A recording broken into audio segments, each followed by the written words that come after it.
Assalamualaikum warahmatullahi wabarakatuh. Kami dari kelompok 6 akan mempresentasikan tentang saluran distribusi. Saya Neni Febrastuti, NIM 054. Saya Sofia Ramadina Mahfud, NIM 065. Saya Tahta Uni Akbar.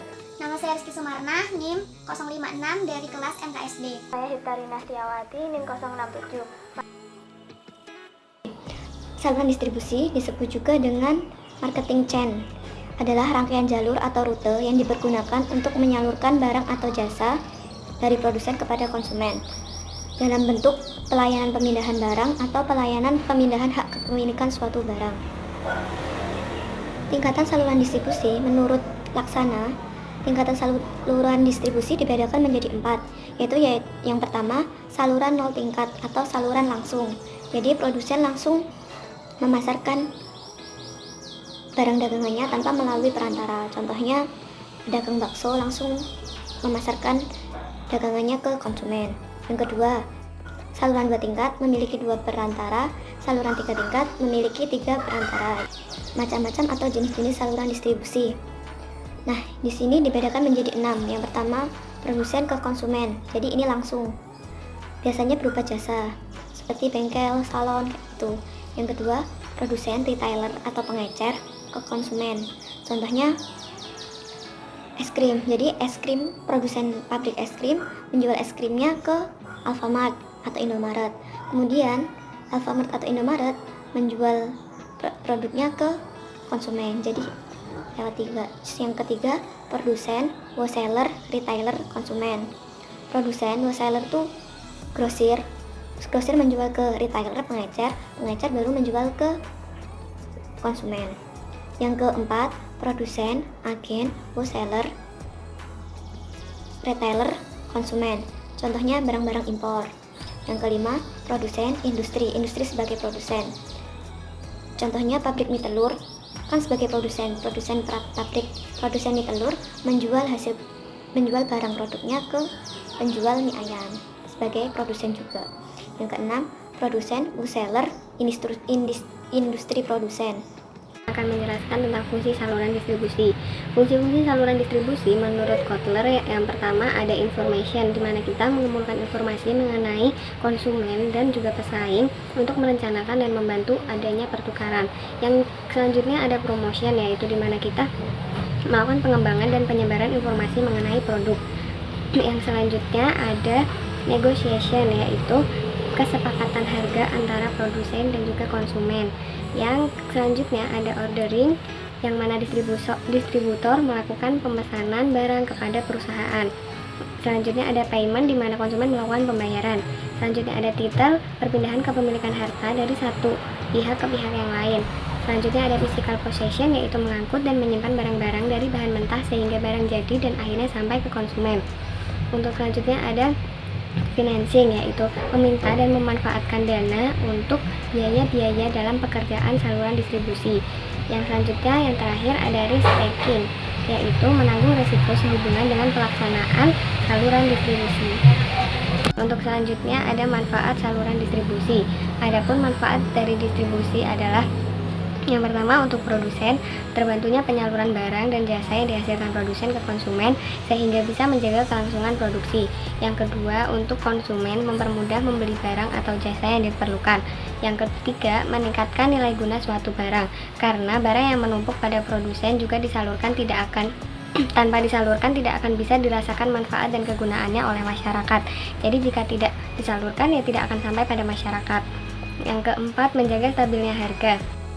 Dan saya akan menjelaskan memilih tingkat cakupan pasar. Yang pertama itu distribusi intensif. Jadi agar mencapai tingkat cakupan pasar yang tinggi ke seluruh jenis pelanggan, perusahaan dapat menggunakan distribusi intensif untuk mendistribusikan produk ke sebagian pasar atau seluruh gerai yang memungkinkan. Contohnya, Pepsi menggunakan distribusi intensif untuk mendistribusikan minuman dan makanan ringannya. Terus yang kedua itu distribusi selektif. Jadi ini digunakan untuk mendistribusikan melalui gerai-gerai tertentu. Beberapa gerai memang secara sengaja dihindari. Sebagai contoh, beberapa peralatan komputer khusus hanya dijual di gerai-gerai tertentu yang dikonsentrasikan untuk penjualan komputer karena mungkin membutuhkan keahlian untuk menjualnya. Dan yang ketiga, distribusi eksklusif. Jadi ini hanya terdapat satu gerai yang digunakan. Distribusi ini merupakan bentuk distribusi selektif yang ekstrem. Sebagai contoh, beberapa barang mewah didistribusikan hanya ke sedikit gerai yang melayani para pelanggan kaya raya. Oke, terima kasih. Jika teman-teman lihat, di sebelah saya ada seperti skema distribusi produk untuk sampai ke pelanggan. Yang pertama ini ada 3 skema, yaitu pusat distribusi produk, langsung turun ke gudang wilayah, turun lagi ke pelanggan. Nah, jadi ini adalah tahap sebelum kita melakukan strategi distribusi produk. Jadi ada 3 tahap. Nah, tapi jika kita sudah melakukan sebuah strategi distribusi produk, kita bisa menghilangkan bagian tengah dari skema ini. Ping, jadi hilang. Jadi itu caranya mempercepat proses distribusi produk. Jadi kita tidak perlu ke antara gudang wilayah untuk menyampaikan atau mendistribusikan produk kita kepada pelanggan. Nah, tapi tidak ada yang salah dengan skema yang pertama. Skema yang kedua hanya mempermudah jika barang-barang yang kita produksi itu seperti barang-barang makanan ringan yang bisa dikirim melalui pos. Itu kita bisa menggunakan strategi distribusi produk untuk skema yang kedua. Jadi kita ada pusat distribusi produk langsung turun ke pelanggan tanpa melalui gudang wilayah. Nah, tapi kalau untuk skema yang pertama, kita bisa menggunakannya jika barang-barang kita tergolong berat yang tidak bisa dikirim melalui pos. Contohnya seperti minuman-minuman yang berat ukurannya. Nah, bagaimana sih strategi distribusi produk yang bisa kita gunakan? Caranya itu ada 2. Yang pertama yaitu kita menggunakan internet sebagai strategi distribusi produk. Di zaman globalisasi ini, internet sudah nggak asing ya teman-teman. Di setiap aspek kehidupan bisa menggunakan internet. Bahkan kuliah online seperti ini kita menggunakan internet.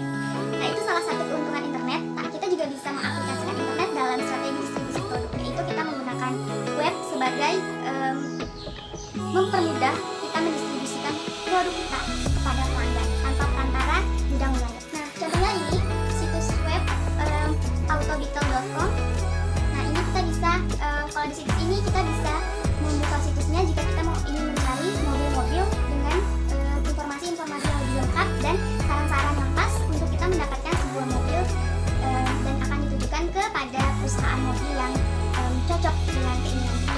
Sangat mudah sekali. Nah, lalu yang kedua, kita bisa memadukan proses produksi dengan proses distribusi secara bersama-samaan untuk mempermudah strategi distribusi produk kita. Nah, tapi dalam strategi ini kuncinya adalah kita harus memastikan bahwa persediaan barang di gudang wilayah itu memadai dan tidak kekurangan ataupun kelebihan untuk diproduksikan, karena itu amat merugikan perusahaan kita jika kita tidak memperhatikan pasokan barang yang kita produksi untuk kita distribusikan. Jadi dia harus seimbang. Untuk contohnya yaitu sebuah perusahaan mobil harus memproduksi mobil dalam jumlah yang pas, tidak boleh kebanyakan dan tidak boleh terlalu sedikit juga. Nah, dampaknya jika tidak seimbang antara produksi dan distribusi, jika tidak seimbang, jika tidak sinkron antara proses itu, maka produksi akan memproduksi mobil terus, sedangkan pendistribusian sedang tidak banyak pelanggannya. Jadi saat produksi mobil banyak, sedangkan gudang wilayah tidak cukup untuk menampung mobil tersebut, maka akan susah. Nah, sebaliknya jika produksi sedikit, tetapi pendistribusian dari pelanggan itu banyak yang memesan. Nah, jadi di situ kekurangan pasokan barang. Nah, di situ harus ada keseimbangan. Teman-teman bisa lihat skema di samping. Inilah gambaran mudah bagaimana menyeimbangkan produksi dengan distribusi untuk memperlancar sebuah distribusi produk. Nah, jadi antara penggabungan kolaborasi antara strategi produksi dan distribusi dan internet tadi, mereka sama-sama memiliki kekurangan dan kelebihan. Biasanya kalau kita pesan langsung dari produsen untuk ke pelanggan kita, itu biasanya biasanya kita mendapatkan harga lebih murah ketimbang kita membeli ke toko-toko retail atau ke tokonya langsung. Nah, itulah beberapa kekurangan dan kelebihan jika kita memakai strategi tersebut. Tapi teman-teman tenang, nggak perlu bimbang karena kita bisa mengkolaborasikan antara internet dan produksi distribusi tadi dalam satu bidang juga, yaitu marketing. Nah, e-marketing ini memfasilitasi panduan antara produk distribusi dan internet dalam sebuah perusahaan. Jadi kita bisa tetap memantau sebuah distribusi barang melalui e-marketing.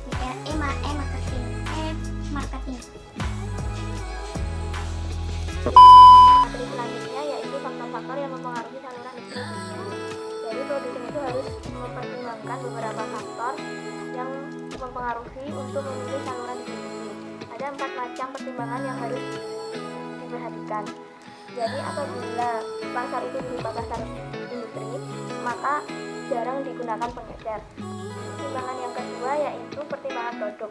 Dalam pertimbangan produk ada 2 faktor yang harus diperhatikan. Jadi jika nilai unit suatu barang itu yang dibuat relatif rendah, maka produsen cenderung akan menggunakan saluran distribusi panjang. Tetapi sebaliknya, yang kedua yaitu sifat produk. Jika produk yang dijual itu cepat rusak, maka memerlukan saluran yang pendek dalam distribusi atau tidak perlu menggunakan perantara. Namun jika memang ingin menggunakan perantara, harus dipilih perantara yang memiliki fasilitas penyimpanan yang baik. Contohnya kayak penjualan roti kayak gitu kan cepat basi. Jadinya kalau mau pakai perantara harus dipilih perantaranya itu yang mempunyai alat penyimpanan yang baik. Pertimbangan ketiga yaitu pertimbangan perusahaan. Sebelum perusahaan memilih saluran distribusi, perusahaan harus mempertimbangkan faktor yang relevan dengan situasinya sekarang. Faktor tersebut antara lain yang pertama yaitu penilaian saluran.